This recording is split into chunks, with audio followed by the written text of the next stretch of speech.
This is the IELTS Listening Test. You will hear a number of different recordings and you will have to answer questions on what you hear. There will be time for you to read the instructions and questions and you will have a chance to check your work. All the recordings will be played once only. The test is in 4 parts. At the end of the test, you will be given 10 minutes to transfer your answers to the answer sheet. Now turn to Part 1.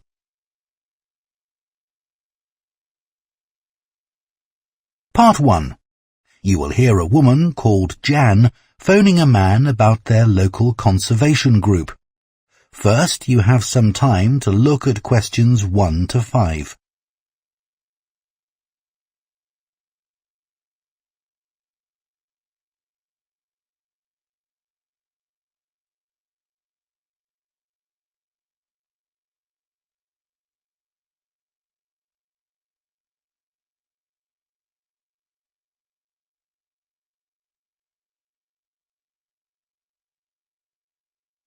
Now listen carefully and answer questions 1 to 5.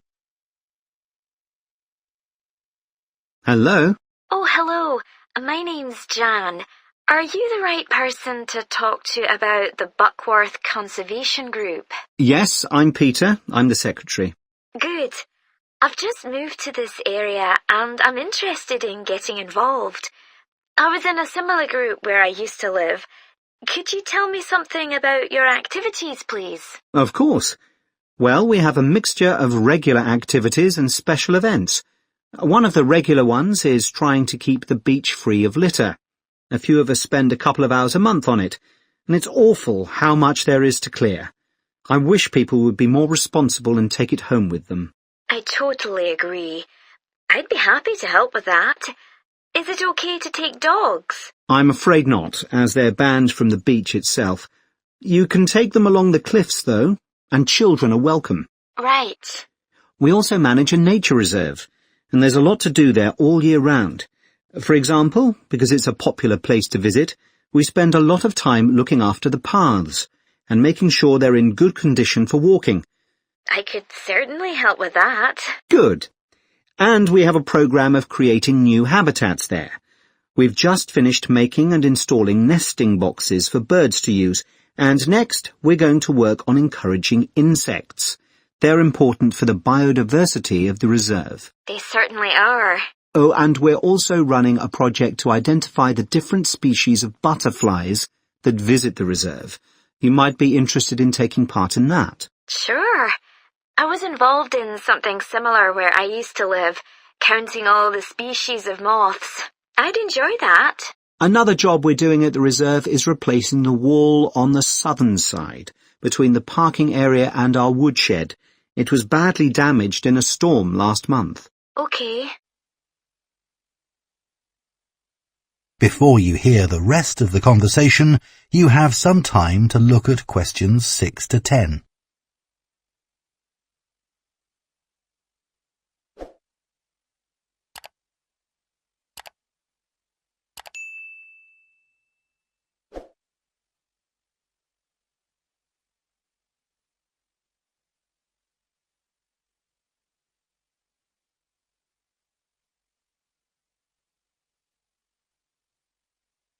Now listen and answer questions 6 to 10. Then, as I said, we have a program of events as well, both at the weekend and during the week. Right. I presume you have guided walks. I'd like to get to know the local countryside as I'm new to the area. Yes, we do. The next walk is to Ruston Island a week on Saturday. We'll be meeting in the car park at Dunsmore Beach at low tide. That's when the sands are dry enough for us to walk to the island without getting wet. Sounds good. The island's a great place to explore. It's quite small, and it's got a range of habitats. It's also an ideal location for seeing seals just off the coast or even on the beach. Okay. And is there anything we should bring? Like a picnic, for instance? Yes, do bring one, as it's a full-day walk. And of course, it'll be wet walking across and back, so make sure your boots are waterproof. I must buy a new pair. There's a hole in one of my current ones. Well, I'd definitely like to come on the walk. Great. Then later this month we're having a one-day woodwork session in Hopton Wood. I've never tried that before. Is it okay for beginners to take part? Definitely. There'll be a couple of experts leading the session, and we keep the number of participants down, so you'll get as much help as you need. Excellent. I'd love to be able to make chairs. That's probably too ambitious for one day. You'll be starting with wooden spoons, and of course learning how to use the tools. And anything you make is yours to take home with you. That sounds like fun. When is it? It's on the 17th from 10 a.m. until 3. There's a charge of £35, including lunch, or £40 if you want to camp in the wood. I should think I'll come home the same day. Well, I'd certainly like to join the group. It sounds like you've got... That is the end of Part 1. You now have half a minute to check your answers to Part 1.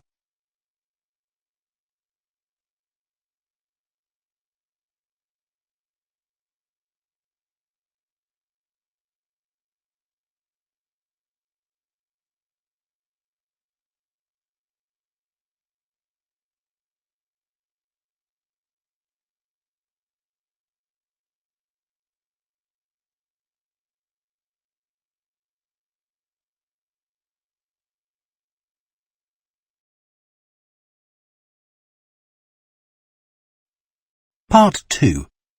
You will hear a tour guide, Lou Miller, speaking to a group of people about a boat trip they are going to take around the Australian island of Tasmania. First, you have some time to look at questions 11 to 14.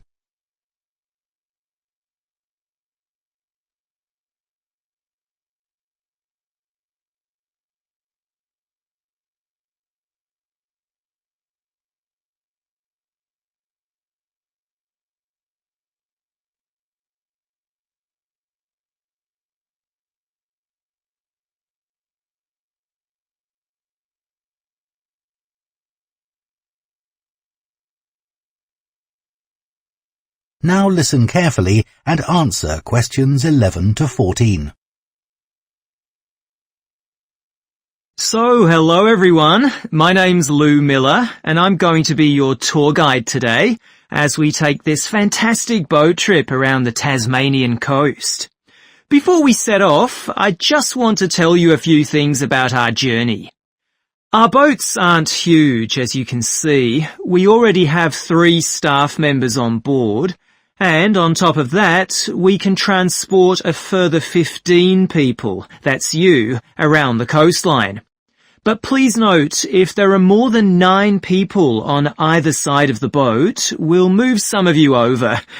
Otherwise, all 18 of us will end up in the sea. We've recently upgraded all our boats. They used to be jet black, but our new ones now have these comfortable dark red seats and a light green exterior in order to stand out from others and help promote our company. This gives our boats a rather unique appearance, don't you think? We offer you a free lunchbox during the trip, and we have 3 types.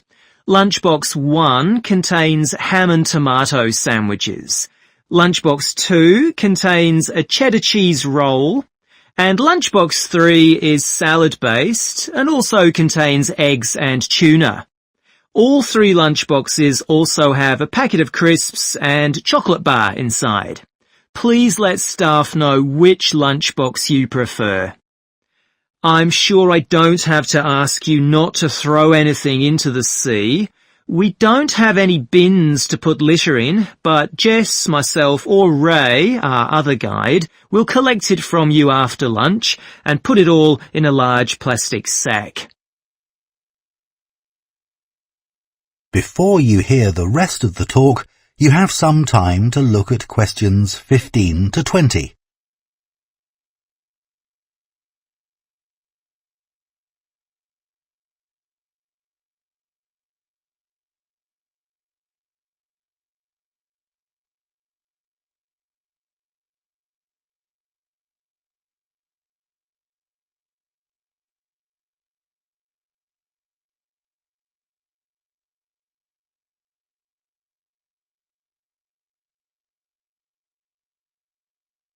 Now listen and answer questions 15 to 20. The engine on the boat makes quite a lot of noise, so before we head off, let me tell you a few things about what you're going to see. This area is famous for its ancient lighthouse, which you'll see from the boat as we turn past the first little island. It was built in 1838 to protect sailors, as a number of shipwrecks had led to significant loss of life. The construction itself was complicated, as some of the original drawings kept by the local council show. It sits right on top of the cliffs in a very isolated spot. In the 19th century, there were many jobs there, such as polishing the brass lamps, chopping firewood, and cleaning windows that kept lighthouse keepers busy. These workers were mainly prison convicts until the middle of that century, when ordinary families willing to live in such circumstances took over. Some of you have asked me what creatures we can expect to see. I know everyone loves the penguins, but they're very shy and unfortunately tend to hide from passing boats. But you might see birds in the distance, such as sea eagles, flying around the cliff edges where they nest. When we get to the rocky area inhabited by fur seals, we'll stop and watch them swimming around the coast. They're inquisitive creatures, so don't be surprised if one pops up right in front of you. Their predators, orca whales, hunt along the coastline too, but spotting one of these is rare. Dolphins, on the other hand, can sometimes approach on their own or in groups as they ride the waves beside us. Lastly, I want to mention the caves. Tasmania is famous for its caves, and the ones we'll pass by are so amazing that people are lost for words when they see them.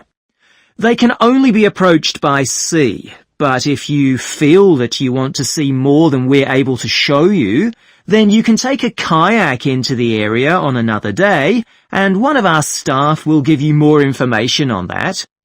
What we'll do is to go through a narrow channel, past some incredible rock formations, and from there we'll be able to see the openings to the caves, and at that point we'll talk to you about what lies beyond. That is the end of Part 2. You now have half a minute to check your answers to Part 2.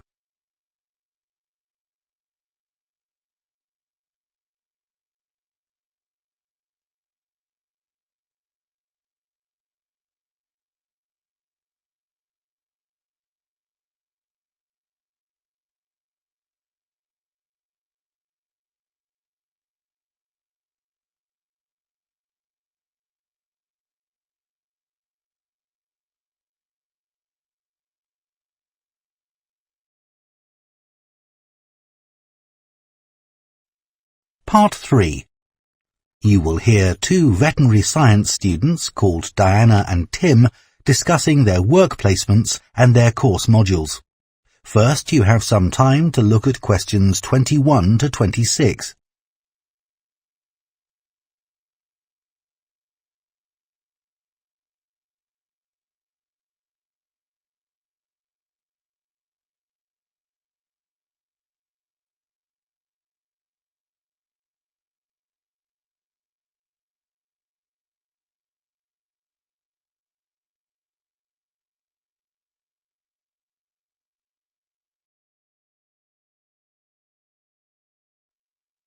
Now listen carefully and answer questions 21 to 26. So, Tim, we have to do a short summary of our work experience on a farm. Right. My farm was great, but arranging the work experience was hard. One problem was it was miles away and I don't drive. And also, I'd really wanted a placement for a month, but I could only get one for 2 weeks. I was lucky. The farmer let me stay on the farm, so I didn't have to travel. But finding the right sort of farm to apply to wasn't easy. No, they don't seem to have websites, do they? I found mine through a friend of my mother's, but it wasn't easy. No. My farm was mostly livestock, especially sheep. I really enjoyed helping out with them. I was up most of one night helping a sheep deliver a lamb. On your own? No, the farmer was there, and he told me what to do. It wasn't a straightforward birth, but I managed. It was a great feeling to see the lamb stagger to its feet and start feeding almost straight away, and to know that it was okay. Then another time, a lamb had broken its leg, and they got the vet in to set it, and he talked me through what he was doing. That was really useful. Yes, my farm had sheep too. The farm was in a valley, and they had a lowland breed called Suffolks, although the farmer said they'd had other breeds in the past. So were they bred for their meat? Mostly, yes. They're quite big and solid. My farm was up in the hills, and they had a different breed of sheep. They were Cheviots. Oh, I heard their wool's really sought after. Yes, it's very hard-wearing, and they use it for carpets. Right. I was interested in the amount of supplements they add to animals' feed nowadays. Like, even the chickens got extra vitamins and electrolytes in their feed. Yes, I found that too. And they're not cheap. But my farmer said some are overpriced for what they are, and he didn't give them as a matter of routine, just at times when the chickens seemed to particularly require them. Yes, mine said the same.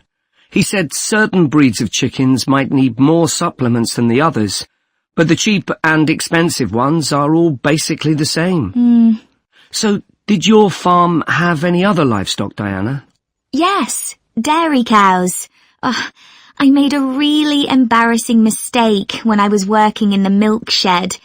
Some cows had been treated with antibiotics, so their milk wasn't suitable for human consumption, and it had to be put in a separate container. But I got mixed up, and I poured some milk from the wrong cow in with the milk for humans, so the whole lot had to be thrown away. The farmer wasn't too happy with me. I asked my farmer how much he depended on the vet to deal with health problems. I'd read reports that the livestock's health is being affected as farmers are under pressure to increase production. Well, he didn't agree with that, but he said that actually some of the stuff the vets do, like minor operations, he'd be quite capable of doing himself. Yeah, my farmer said the same, but he reckons vet skills are still needed. Before you hear the rest of the conversation, you have some time to look at questions 27 to 30.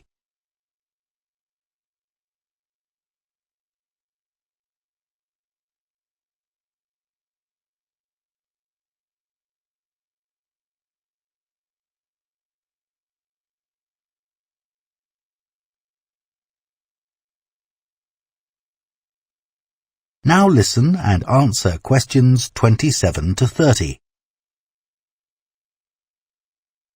Now we've got to give a bit of feedback about last term's modules. Just short comments, apparently. Shall we do that now? Okay, so medical terminology. Well, my heart sank when I saw that, especially right at the beginning of the course, and I did struggle with it. I thought it'd be hard, but actually I found it all quite straightforward. What did you think about diet and nutrition? Okay, I suppose. Do you remember what they told us about pet food, and the fact that there's such limited checking into whether or not it's contaminated? I mean, in comparison with the checks on food for humans, I thought that was terrible. I think the module that really impressed me was the animal disease one, when we looked at domesticated animals in different parts of the world, like camels and water buffalo and alpaca. The economies of so many countries depend on these, but scientists don't know much about the diseases that affect them. Yes. I thought they'd know a lot about ways of controlling and eradicating those diseases, but that's not the case at all. I loved the wildlife medication unit. Things like helping birds that have been caught in oil spills. That's something I hadn't thought about before. Yeah, I thought I might write my dissertation on something connected with that. Right. So, actually, I was thinking something along the same lines. That is the end of Part 3. You now have half a minute to check your answers to Part 3.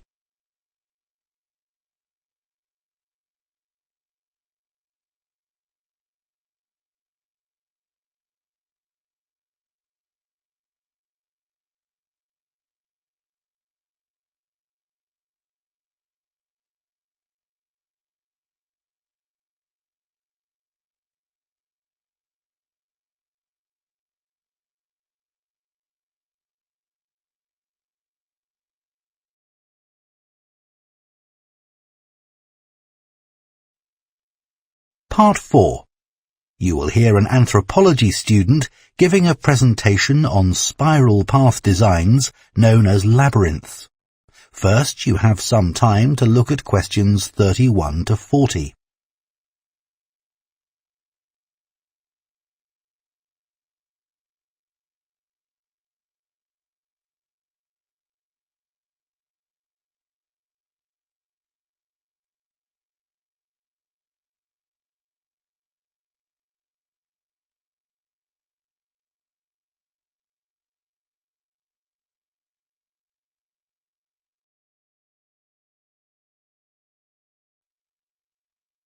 Now listen carefully and answer questions 31 to 40. Labyrinths have existed for well over 4,000 years. Labyrinths and labyrinthine symbols have been found in regions as diverse as modern-day Turkey, Ireland, Greece, and India. There are various designs of labyrinth, but what they all have in common is a winding spiral path which leads to a central area. There is one starting point at the entrance, and the goal is to reach the central area. Finding your way through a labyrinth involves many twists and turns, but it's not possible to get lost, as there is only one single path. In modern times, the word labyrinth has taken on a different meaning, and is often used as a synonym for a maze. A maze is quite different, as it is a kind of puzzle with an intricate network of paths. Mazes became fashionable in the 15th and 16th centuries in Europe, and can still be found in the gardens of great houses and palaces. The paths are usually surrounded by thick, high hedges, so that it's not possible to see over them. Entering a maze usually involves getting lost a few times before using logic to work out the pattern and find your way to the center, and then out again. There are lots of dead ends and paths which lead you back to where you started. The word maze is believed to come from a Scandinavian word for a state of confusion. This is where the word amazing comes from. Labyrinths, on the other hand, have a very different function. Although people now often refer to things they find complicated as labyrinths, this is not how they were seen in the past. The winding spiral of the labyrinth has been used for centuries as a metaphor for life's journey. It served as a spiritual reminder that there is purpose and meaning to our lives, and helped to give people a sense of direction. Labyrinths are thought to encourage a feeling of calm, and have been used as a meditation and prayer tool in many cultures over many centuries. The earliest examples of the labyrinth spiral pattern have been found carved into stone, from Sardinia to Scandinavia, from Arizona to India to Africa. In Europe, these spiral carvings date from the late Bronze Age. The Native American Pima tribe wove baskets with a circular labyrinth design that depicted their own cosmology. In ancient Greece, the labyrinth spiral was used on coins around 4,000 years ago. Labyrinths made of mosaics were commonly found in bathhouses, villas, and tombs throughout the Roman Empire. In northern Europe, there were actual physical labyrinths designed for walking on. These were cut into the turf or grass, usually in a circular pattern. The origin of these walking labyrinths remains unclear, but they were probably used for fertility rites, which may date back thousands of years. 11 examples of turf labyrinths survive today, including the largest one at Saffron Walden, England, which used to have a large tree in the middle of it.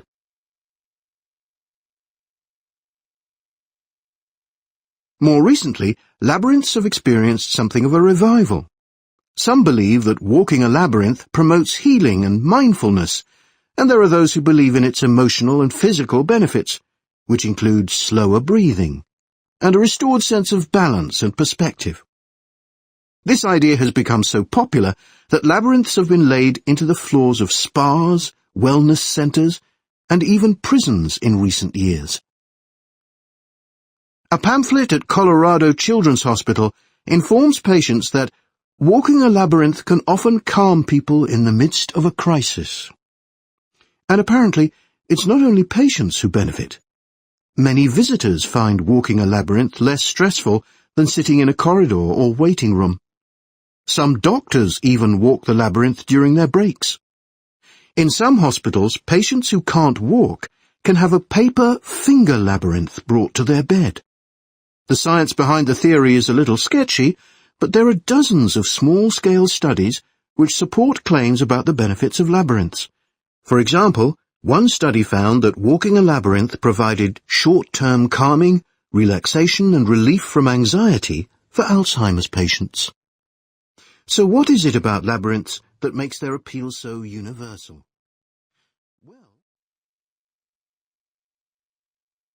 That is the end of Part 4. You now have 1 minute to check your answers to Part 4.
That is the end of the listening test. In the IELTS test, you would now have 10 minutes to transfer your answers to the answer sheet.